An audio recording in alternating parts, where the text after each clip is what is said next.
আগের ভিডিওতে আমি দেখিয়েছিলাম যে কিভাবে নিউজপেপার দিয়ে আমি এই আফ্রিকান ডলটা বানিয়েছি, কিন্তু কালারের ভিডিও তো দিতে পারিনি কারণ ভিডিওটা অনেক বড় হয়ে যেত। তো আজ আমি তোমাদেরকে দেখাবো যে এই ডলটা কালার করার পর কেমন দেখতে লাগছে।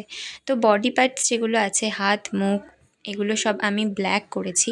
আর এই যে নিচের স্কার্টটা, এটা আমার তখন খেয়াল ছিল না যে এটা স্কার্ট করেছি, এটা একটা স্কার্টের কালার দিতে হবে। আমি এটাকেও ভুল করে ব্ল্যাক করে ফেলেছি। যখন মনে পড়ছে তখন আবার ওটাকে কালার করে ম্যানেজ করার চেষ্টা করেছি। তো কালার করার পর কিন্তু আউটলুকটা বেশ ভালোই এসেছে। তোমরাও কিন্তু বাড়িতে ট্রাই করতে পারো, হোম ডেকর হিসেবে সাজিয়ে রাখতে পারো। তো ভিডিওটা কেমন লাগলো আমাকে কিন্তু অবশ্যই জানিও, আর তোমরাও প্লিজ ট্রাই করলে কমেন্ট করে জানিও। আর এখনও যদি চ্যানেলটা সাবস্ক্রাইব না করে থাকো প্লিজ সাবস্ক্রাইব করে নিও। দেখা হচ্ছে খুব তাড়াতাড়ি নতুন একটা ভিডিওতে।